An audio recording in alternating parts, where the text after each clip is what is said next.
બાંગ્લાદેશની રાજકીય ઘટના બાદ ભારતના નિકાસકારો પર સૌથી મોટી અસર જોવા મળી રહી છે। અમદાવાદના વટવા નરોડા ઓઢવના નિકાસકારોના 800 કરોડ રૂપિયા અટવાયા છે।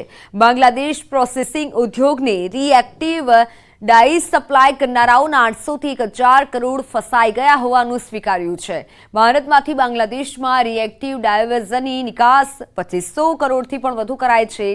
દેશમાંથી કુલ કેમિકલની નિકાસમાં 12% જેટલી નિકાસ બાંગ્લાદેશમાં કરાય છે।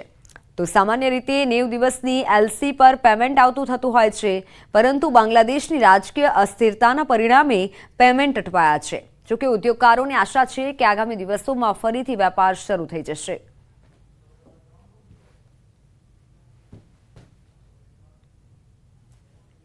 પર્ટિક્યુલરલી ડાઈઝ એન્ડ ડાઈઝ ઇન્ડસ્ટ્રીઝમાંથી અહીંયાથી 200 કરોડનો ટર્નઓવર દર મહિને થાય છે ત્યાં આગળ, અને અહીંયાથી બધો ટેક્સટાઇલમાં જે કેમિકલ્સ અને ડાઈઝ ઉપયોગ થાય છે એ બધું અહીંયાથી જાય છે।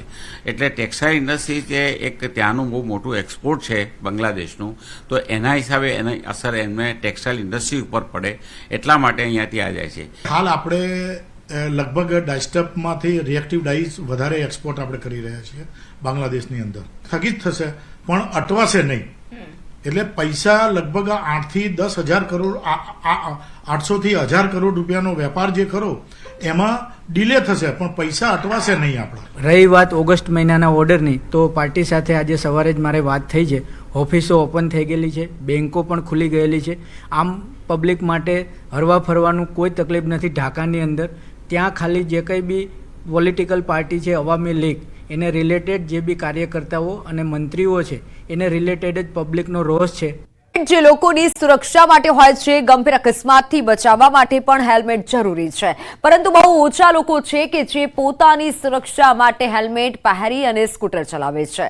ત્યારે ન્યૂઝ સિટીંગ ગુજરાતી હેલ્મેટને લઈને સુરતમાં રિયાલિટી ચેક કર્યું। સુરતમાં ગણ્યા ગાંઠિયા લોકો છે કે જે હેલ્મેટ પહેરી સ્કૂટર ચલાવી રહ્યા હતા। હેલ્મેટના નિર્ણયના અમલવારીમાં ઢીલાસના કારણે લોકો હેલ્મેટ પહેરતા નથી। ચાલકોનું કહેવું છે કે લોકોની સુરક્ષા માટે હેલ્મેટ જરૂરી છે। હેલ્મેટને લઈને હાઈકોર્ટ પણ સરકારને ટકોર કરી રહ્યા છે। ત્યારે 15 દિવસમાં ફરજિયાત હેલ્મેટ પહેરવાના નિર્ણયની અમલવારી કરવા માટે હાઈકોર્ટે આદેશ પણ કર્યો છે। બાઇક ચલાવનાર અને પાછળ બેસનાર બંને માટે ફરજિયાત કરવા માટે આદેશ કર્યો છે।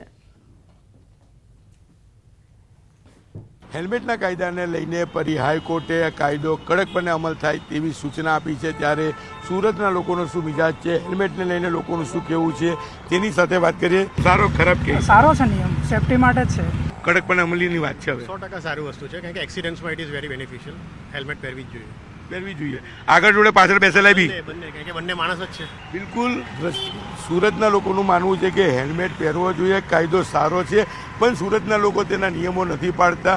આગળ ચલાવવા સાથે પાછળ બેસનારે બી હેલ્મેટ પહેરવો જોઈએ, કારણ કે આ નિયમ માત્ર લોકોની સેફટી માટે છે, અને હેલ્મેટ પહેરવો હોય તો ચોક્કસપણે કહી શકાય કે અકસ્માત થાય છે ત્યારે બંનેનો જીવ બચી જાય છે। ત્યારે સુરતના લોકો ચોક્કસ કાયદાને આવકાર્ય કરી રહ્યા છે, હેલ્મેટ પહેરવાની વાત કરી રહ્યા છે, પણ 90% લોકો સુરતમાં હેલ્મેટ નથી પહેરતા, માત્ર 10% લોકો પહેરે છે, તે બી ચલાવનારા। એટલે કે કાયદાનું લોકો સ્વાગત કરે છે, પણ કાયદો કોઈને સુરતમાં પાડતા હોય તેવું હાલ દેખાતું નથી। કેમેરામેન ભરત બ્રહ્મભટ્ટ સાથે કીર્તેશ પટેલ, ન્યૂઝ 18 ગુજરાતી, સુરત।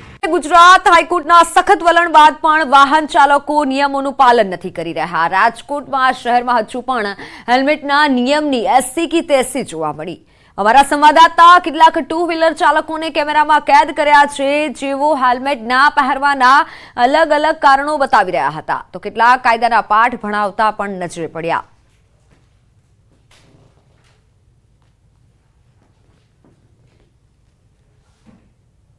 આમ તો હેલ્મેટ પહેરવું એ નિયમ છે, કાયદો છે। જોકે રાજકોટ શહેરમાં લોકો હેલ્મેટ નથી પહેરી રહ્યા। હાલ આપણી સાથે અહીંયા કેટલાક બહેનો છે। બેન, તમે હેલ્મેટ કેમ નથી પહેર્યું? હેલ્મેટ કેમ? મૂંઝવણો થાય છે। શું થાય છે? મૂંઝવણો થાય છે। એક્સિડન્ટ થવાની બીક લાગે છે? ના ના, મૂંઝવણો થાય છે। આમ પહેરીએ ને તો આમ સફોકેશન થાય છે। નિયમ છે, સરકાર દ્વારા પણ કહેવામાં આવ્યું છે, શું છે? હું પહેરી આવીશ। હવે પહેરશો? હા, ચોક્કસ। કે અહીંયા અન્ય બેન છે। બેન, આપે હેલ્મેટ નથી પહેર્યું, શું કહેશો? એ મૂંઝવણો થાય ને, એટલે શું તકલીફ શું થઈ? મૂંઝવણો થાય છે। એમની પણ હેલ્મેટ નો પહેરો તો એક્સિડન્ટ થવાની ડર લાગે છે, શું થઈ? મજા જ નથી આવતી એટલે હેલ્મેટ પહેરવામાં। પણ બેન, મજા નો આવે, આ તો નિયમ છે, નિયમોનું કાંઈ વાંધો નહીં। ચોક્કસથી હાલ જે રીતના વાત કરવામાં આવે તો કેટલાક લોકો છે તે અલગ અલગ કારણો આપી રહ્યા છે. હાલ આપણી સાથે અહીંયા એક ભાઈ છે, આપણે એમની સાથે વાત કરીશું. મોટા ભાઈ, હેલ્મેટ કેમ નથી પહેર્યું? હેલ્મેટ કેમ નથી પહેર્યું? હેલ્મેટ લઈ લેવી હાલો, બીજું હોય એમની અત્યારે કેમ નથી પહેર્યું? ખ્યાલ નતો, લઈ લેવી હાલો. આમ નિયમ છે અને નિયમ છે ને સાહેબ, એ હું એક વાત કરું તમને. હવે તમે જે નિયમ ની વાત કરો, પેલો નિયમ તો એ જેની લાગવક હોય ને એને પોલીસ વાળા કેમ જવા દે? એને મને જવાબ આપો. બરોબર છે. એનો મને જવાબ આપો તમે. આમાં મને આ પ્રશ્ન પણ વાત બરોબર છે. અમે પોલીસને પણ પૂછશું, તમારો પ્રશ્ન છે. બીજું હેલ્મેટ આ તો અમારી ભૂલ થઈ ગઈ, અમે પહેરી, અમે ભૂલ સ્વીકારી હતી, બરોબર. પણ પેલો પ્રશ્ન એ કે પછી એની લાગવક કોઈને જવા દે. સામાન્ય મને 200 રૂપિયા રોજ હોય, એ કામે જતા હોય, એની પાસેથી પરાના પૈસા લઈ લે, એનું કારણ? ચોક્કસથી અહીંયા અન્ય બહેનો છે, એમને પણ હેલ્મેટ નથી પહેર્યું. આપણે એમની સાથે પણ વાત કરીશું. બેન, આપના દ્વારા હેલ્મેટ નથી પહેરવામાં આવ્યું, શું કહેશો? નિયમ છે, કાયદો છે, શું કહેશો? હેલ્મેટ કેમ નથી પહેર્યું? આપણે હેલ્મેટ ફાવતું નથી, માથા ઉપર મોટું લાગે. નથી ભાવતું. શું તકલીફ થાય પહેરો તો? ઉપર રહેતું છે ને એમ મોટું લાગે. પણ બેન, નિયમ છે, કાયદો છે, ન હા. પહેરો તો તકલીફ થાય છે, શું કહેશો?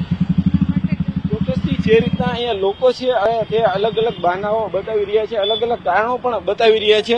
આપણે જે છે ઘણા બધા લોકો સાથે વાત કરી, લોકોનું પણ ક્યાંક ને ક્યાંક કેવું છે, કોઈને કોઈ કારણો બતાવી રહ્યા છે. જો કે હેલ્મેટ ન પહેરવી તે પણ એક જે છે નુકસાન કરતું હોય છે. હાલ આપણી સાથે અહીંયા અન્ય એક ભાઈ છે. મોટા ભાઈ, તમે હેલ્મેટ નથી પહેર્યું, શું કહેશો? જવું એમ કેમ પહેરવું? ક્યાંથી આવું? અહીંથી ચોકડી જવું. પણ એમની હેલ્મેટ નો પહેરો, એક્સિડન્ટ થાય તો, ઈજા થાય તો? સિટીમાં હેલ્મેટ નહીં, હેલ્મેટ જરૂરી છે. એમની પણ એક્સિડન્ટ તો સિટીમાં થઈ શકે ને, તમારી પોતાની સેફટી માટે. હે? એટલે હવે પહેરશો? હા પહેરું પાકું. ચોક્કસથી અહીંયા અન્ય એક યુવાન છે. મોટા ભાઈ, હેલ્મેટ ખાસ કરીને પહેરવું જોઈએ આપણી પોતાની સેફટી માટે. આપે નથી પહેર્યું? એઝ પર ધ રૂલ કે આપણે નથી આ સિટીની અંદર તો કે પહેરી શકીએ, નો પહેરી તો ચાલે, બરોબર. આ હાઈવે ઉપર જાય ને, બરોબર, તો આપણે હાઈવે ઉપર જાય તો આપણે પહેરવું ફરજિયાત છે. ચોક્કસથી અહીંયા એક ભાઈ એવા છે જેમને હેલ્મેટ પહેર્યું છે. આપણે એમની સાથે વાત કરીશું. ભાઈ, શું કહેશો? તમે પહેલા એવા વ્યક્તિ અહીંયા જોવા મળ્યા છો, તમે હેલ્મેટ પહેર્યું છે? मैं हेलमेट पहन के निकलता हूँ क्योंकि इससे बहुत सेफ्टी है, डस्ट भी नहीं पड़ता है, सब बहुत. लेकिन हेलमेट पहनना है, लेकिन ट्रिपल सवारी नहीं, पे बच्चे है ना, बच्चे लेके जा रहा हूँ स्कूल में, इसका छुट्टियाँ. ચોક્કસથી જે રીતના વાત કરવામાં આવે તો ભાઈ હેલ્મેટ તો પહેર્યું છે, પરંતુ ક્યાંક ને ક્યાંક ટ્રિપલ સવારીમાં છે. અહીંયા જે દ્રશ્યો જોઈ રહ્યા છો, ઘણા બધા લોકો એવા છે કે જેમને હેલ્મેટ નથી પહેર્યું. અલગ અલગ કારણો પણ તે લોકો આપી રહ્યા છે, પરંતુ ક્યાંક ને ક્યાંક હેલ્મેટ પહેરવું પણ જરૂરી છે. અહીં અન્ય એક બેન છે જેમને હેલ્મેટ પહેર્યું છે. આપણે ત્યાં નિયમોનું ચુસ્ત રીતે પાલન કરતા નજરે પડી રહ્યા છે. આપણે એમની સાથે પણ વાત કરીશું. બેન, આપ દ્વારા હેલ્મેટ પહેરવામાં આવ્યું છે, હેલ્મેટ પહેર્યું છે, શું કહેશો? નિયમોનું પાલન કરી રહ્યા છે? ના, એવું કઈ નથી. એકચ્યુઅલી મારા પપ્પા પોલીસમાં છે તો રૂલ્સ એન્ડ રેગ્યુલેશન્સ તો ફોલો કરવાના. એટલે ફાધર છે એટલા માટે તમે પણ રૂલ્સ એન્ડ રેગ્યુલેશન પાલન કરો.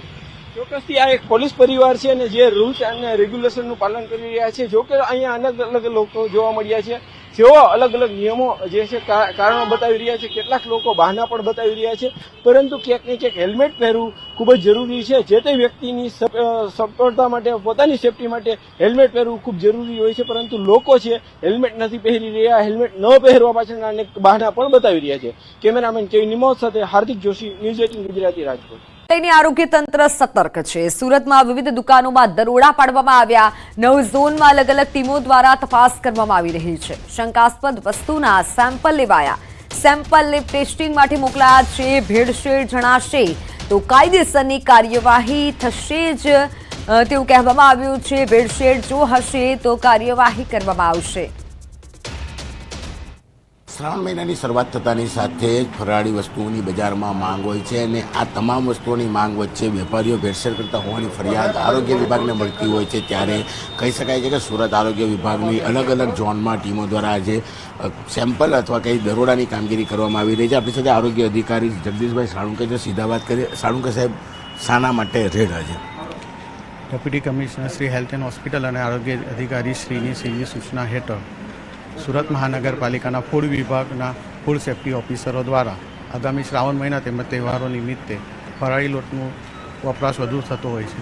તે અલગ અલગ ઝોનમાં 6 ટીમ બનાવીને ફરાળી લોટનું ઉત્પાદન અને વેચાણ કરતી સંસ્થાઓમાં તપાસણી કરવામાં આવી છે, તેમજ નમૂના લેવાની પણ કામગીરી કરવામાં આવી રહી છે. આ નમૂના લીધા બાદ કયા પ્રકારનું ચેકિંગ કરવામાં આવશે અને જો કદાચ લોટ છે તે ઓછી ગુણવત્તાવાળો મળશે તો કયા પ્રકારની કાર્યવાહી? આ નમૂનાઓ પૃથ્થકરણ સારું ફૂડ લેબોરેટરી મોકલવામાં આવશે અને જો કોઈ સંસ્થાના રિપોર્ટમાં ખામી જણાશે તો તેની સામે ફૂડ સેફ્ટી એક્ટ મુજબ કાયદેસરની કાર્યવાહી કરવા અને ફરિયાદ દાખલ કરવાની કાર્યવાહી કરવામાં આવશે. ખાસ આ સેમ્પલો લેવામાં આવી રહ્યા છે અને તેને તપાસ માટે મોકલવામાં આવશે અને જો કોઈકમાં કહી શકાય કે આ ભેળસેળ મળશે તો ચોક્કસ તેના પર કાયદેસરની કાર્યવાહી સાથે દંડ પણ કરવામાં આવશે. કેમેરામેન ભરત બ્રહ્મભટ્ટ સાથે કીર્તેશ પટેલ, ન્યૂઝ 18 ગુજરાતી, સુરત. કોંગ્રેસની ન્યાય યાત્રાનો ભાજપે તોડ શોધ્યો છે. કોંગ્રેસની ન્યાય યાત્રા સામે ભાજપની તિરંગા યાત્રા. આરોગ્ય મંત્રી ઋષિકેશ પટેલે પ્રહાર કર્યા છે. ન્યાય યાત્રા નહીં પરંતુ અન્યાયની પ્રાયશ્ચિત યાત્રા છે. કોંગ્રેસે તેમનો પાછળનો ઇતિહાસ જોઈ લેવો જોઈએ. 9 ઓગસ્ટથી કોંગ્રેસની ન્યાય યાત્રાની શરૂઆત થવા જઈ રહી છે તો 10 ઓગસ્ટથી તિરંગા યાત્રાનો પણ શુભારંભ થશે. આ સાથે તેમણે કહ્યું કે અત્યારે ફાર્મા સેક્ટરમાં 86માંથી 90 સ્કોર સાથે આગળ છીએ. દેશમાં ઘણા બધા ફિલ્ડમાં ગુજરાત આગળ આવ્યું છે. સમગ્ર દેશમાં ગુજરાતથી ખેડૂતો માટેની આવક વધી છે. ખેડૂતોની આવક વધારવા સરકારે પ્રયત્નો પણ કર્યા છે.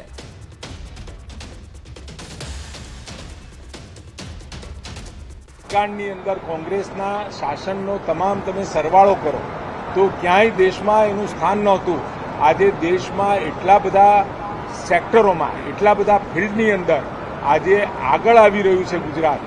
અને એમના પાછલા વર્ષોનો ઇતિહાસ પણ જો એ જરા જોઈ લે તો મને લાગે છે કે આવતા સમયની અંદર આ ન્યાય યાત્રા નહીં, એમને અન્યાય કરેલાની પ્રાયશ્ચિત યાત્રા છે. ઓગસ્ટથી હર ઘર તિરંગા યાત્રાનો પ્રારંભ થશે. રાજકોટમાં સીએમ ભૂપેન્દ્ર પટેલ પ્રારંભ કરાવશે. 10 થી 14 ઓગસ્ટ હર ઘર તિરંગા યાત્રાનું આયોજન કરાયું છે.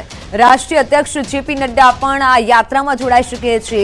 રેસકોર્સ નજીક આવેલ સરદાર પટેલના સ્ટેચ્યુ ખાતેથી યાત્રાની શરૂઆત થશે. તંત્ર દ્વારા યાત્રાની તડામાર તૈયારીઓ શરૂ કરવામાં આવી છે. સીએમ ભૂપેન્દ્ર પટેલ આ યાત્રાનો શુભારંભ કરાવશે. હર ઘર તિરંગા અભિયાન યોજાશે. રાજકોટમાં સીએમ ભૂપેન્દ્ર પટેલ પ્રારંભ કરાવશે. 10 ઓગસ્ટથી રાજકોટમાં હર ઘર તિરંગા યાત્રા કાર્યક્રમ યોજાશે અને આ યાત્રાનું સીએમ ભૂપેન્દ્ર પટેલ દ્વારા આગમન થશે. તો સીએમ ભૂપેન્દ્ર પટેલ તેનો શુભારંભ કરાવવાના છે અને એક તરફ કોંગ્રેસ દ્વારા પણ જે શરૂ કરવામાં આવી છે યાત્રા અને તેને લઈને સામે ભાજપ દ્વારા પણ અભિયાન શરૂ કરાયું.